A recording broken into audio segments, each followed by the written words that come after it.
वंदे देव उमापतिं सुरगुरुं वंदे जगत्कारणं वंदे पन्नगभूषणं मृगधरं वंदे पशूनां पतिं वंदे सूर्यशशाङ्कवह्निनयनं वंदे मुकुन्दप्रियं वंदे भक्तजनाश्रयं च वरदां वंदे शिवं शङ्करं गिरीन्द्रान्मजासं घृतदातार्धदेहं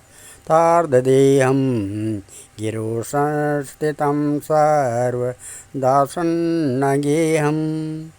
परब्रह्म ब्रह्मादिभिर्वन्दमानं शिवं शङ्करं शम्भुमीशानमीडे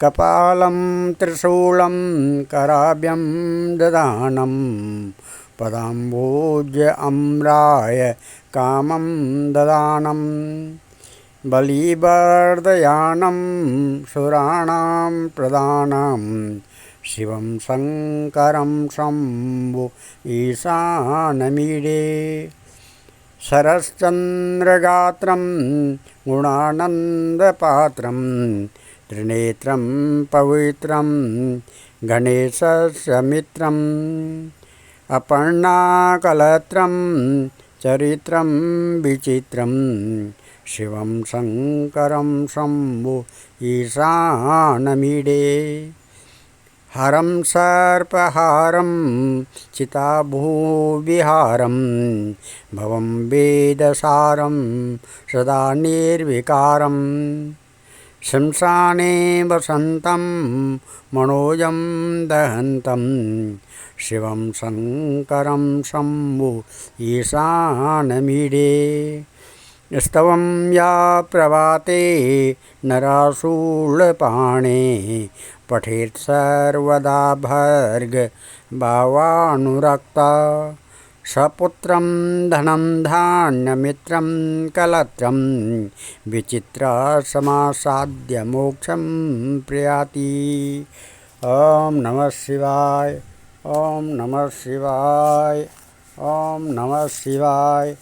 ओम कंठे यस्य विराजते च गरलं गंगाजले मस्तके वामांगे गिरिराजराजतनया जाया भवानी सती नंदीस्कंदगणनाथ सहितं श्रीकेदारनाथं प्रभो श्रीकेदारांचल संस्थितो हि सततं कुर्यात् सदा मंगलम। शिव शंकर के चरण कमलों में नतमस्तक होकर के आइए हम शिव महापुराण उमा सहिता 8वां खंड के का 12वां अध्याय शुरू करने जा रहे हैं, जिसमें शंकर जी का उमा पे प्रसन्न होना है। नारद, ऐसा कहकर ब्राह्मण वेशधारी भगवान श्री सदाशिव जी महाराज तनिक परे होकर बैठ गए। अब गिरिजा जी सोचने लगी, इस ब्राह्मण ने सदाशिव जी महाराज की निंदा की है, अगर इसको उत्तर नहीं देती हूँ तो मुझे शिव निंदा सुनने का पाप लगेगा। अतएव यह सोचकर गिरिजा जी ने कहा, है ब्राह्मण, तूने भगवान श्री सदाशिव जी की निंदा की है, यह किसी प्रकार भी उचित नहीं है। यदि तू ब्राह्मण न होता तो मैं तुझे अवश्य दंड देती। तुम्हारे आने से पहले सप्त ऋषि भी यहाँ आए थे और भगवान श्री सदाशिव जी महाराज के दोष कहकर थक हार कर चले गए हैं। मैं तुझे वेद पुराण और स्मृति के अनुसार यह बातें बताती हूँ कि तू भगवान श्री सदाशिव जी महाराज की माया को नहीं जानता है, तभी तो उनको अशुभ स्वरूप बता रहा है। श्री सदाशिव जी महाराज माया से परे हैं, उनका वेश परिवार आदि कुछ भी नहीं है। वह भी भक्ति के अधीन होकर सबको धारण करते हैं। उनका मध्य अन्य तेज तथा प्रताप को कोई नहीं जान सकता है और न भविष्य में जानेगा ही। वह परब्रह्म तथा अमिट हैं।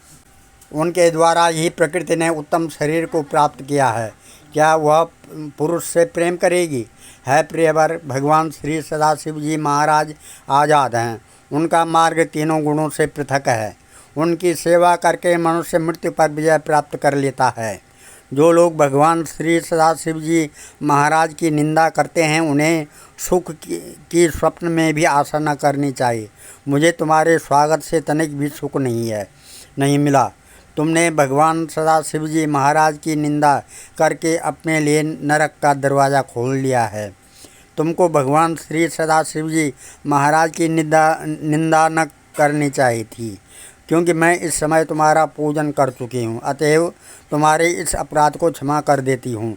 परंतु इससे आगे तुम भूल कर भी उनकी निंदा न करना। मुझे पूर्ण विश्वास है कि मैं उनको अवश्य ही प्राप्त कर लूँगी और वह मेरे मनोरथ को सिद्ध करेंगे।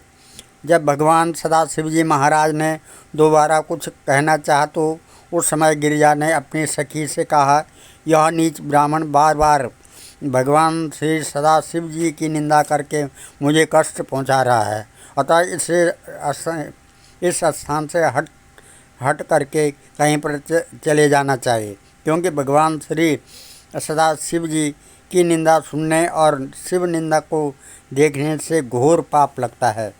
इस ब्राह्मण को देखने से हम अपवित्र हो जाएंगे और हमारे सारे धर्म नष्ट हो जाएंगे। शास्त्रों में लिखा है कि शिव की निंदा करने वाले की जीवा काट लेनी चाहिए, वरना अपने कान बंद करके वहाँ से चले जाना चाहिए।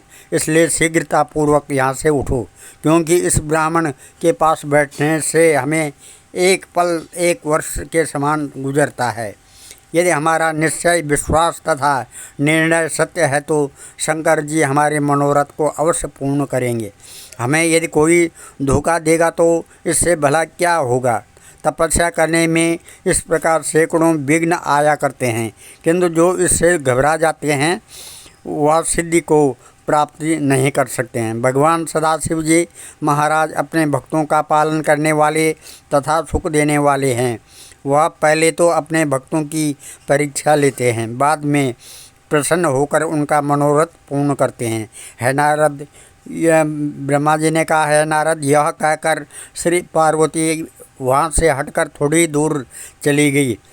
पार्वती और उनकी सखियों के उस स्थान पर से हट जाने के पश्चात श्री सदाशिव जी महाराज ने अपना शरीर पूर्ववत बना लिया।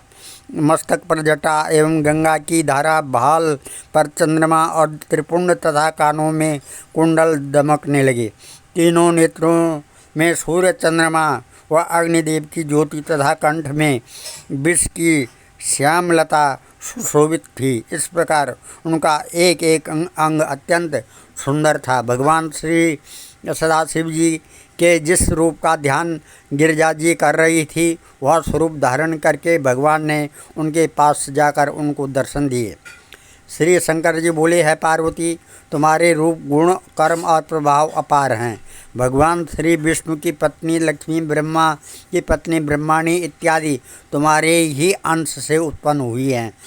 तुमने हमें सगुण रूप धारण करते हुए जानकर महाराज हिमाचल के यहाँ पार्वती रूप से अवतार लिया है। हम तुम कभी अलग नहीं हो सकते हैं। संसार को सुख देने के लिए हम तुम अनेक प्रकार के चरित्रों को किया करते हैं। जिस प्रकार शब्द तथा अर्थ में कोई भेद नहीं होता, उसी प्रकार हम तुम दो शरीर धारण किए हुए भी वास्तव में एक ही हैं। यह जानकर तुम अपने क्रोध को शांत करो। हमारे चरित्रों को भेद भी नहीं जानते हैं। सत्य तो यह है कि हम स्वयं भी तुम्हारे सेवक हैं। इस समय हम तुमसे अत्यधिक प्रसन्न हैं। जो तुम्हारी इच्छा हो सो वर मांग लो। श्री ब्रह्मा जी बोले, है नारद, इस प्रकार कहकर भगवान सदाशिव जी चुप हो गए।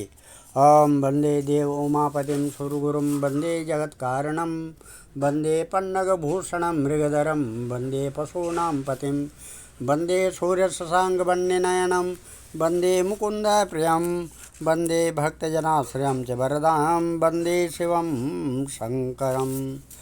ॐ नमः वंदे शिवं शङ्करम्। ॐ नमः सर्वे मंगलम भगवान विष्णु मंगलम गरुड़ध्वजा मंगलम पुंडरीकाक्षा मंगलाय तनो हरि। अथ काल भैरवाष्टकम्। देवराज सेव्यमान पावनान्द्रिपङ्कजं व्यालयज्ञसूत्र इन्दुशेखरं कृपाकरं नारदादियोगवृन्दवन्दितं दिगम्बरं काशिकापुरादिनाथ कालभैरवं भजे भानुकोटिभास्वरं भवाब्दितारकं परं नीलकण्ठईप्सितार्थदायकं त्रिलोचनम् कालकाल अम्बुजाक्ष अक्षशूल अक्षरं काशिकापुरादिनाथ कालभैरवं भजे शूलटङ्कपाशदण्डपाणिमादिकारणं श्यामकाय आदिदेव अक्षरं निरामयं भीमविक्रमं प्रभुं विचित्रताण्डवप्रियं काशिकापुरादिनाथ कालभैरवं भजे भुक्तिमुक्तिदायकं प्रशस्तचारुविग्रहं भक्तवत्सलं स्थितं समस्तलोकविग्रहम् विनिक्वणन् मनोज्ञहेम किङ्कणीलसत्कटिं काशिकापुरादिनाथ कालभैरवं भजे धर्मसेतुपालकं त्वधर्ममार्गनाशकं कर्मपाशमोचकं सुशर्मदायकं विभुं स्वर्णवर्णशेषपाशशोभिताङ्गमण्डलं काशिकापुरादिनाथ कालभैरवं भजे रत्नपादुकाप्रभाभिरामपादयुग्मकं नित्यमद्वितीय इष्टदैवतं निराञ्जनं मृत्युदर्पणाशनं करालदृश्यमोक्षणं काशिकापुरादिनाथ कालभैरवं भजे अट्टहास भिन्न पद्मजाण्डकोश संततिं दृष्टिपात नष्ट पापजाल उग्र शासनम् अष्टसिद्धिदायकं कपालमालिकन्दरं काशिकापुरादिनाथ कालभैरवं भजे भूतसंगनायकं विशालकीर्तिदायकं काशीवासलोकपुण्यपापशोधकं विभुं नीतिमार्गकोविदं पुरातनं जगत्पतिं काशिकापुरादिनाथ कालभैरवं भजे कालभैरवाष्टकं पठन्ति ये मनोहरं ज्ञानमुक्तिसाधनं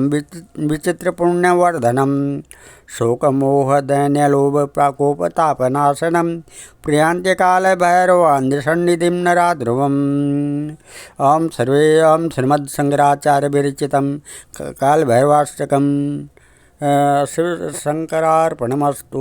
सर्वे भवन्तु सुखिनः, सर्वे सन्तु निरामया, सर्वे भद्राणि पश्यन्तु, मा कश्चित् दुःखभाग् भवेत्। धन्यवाद।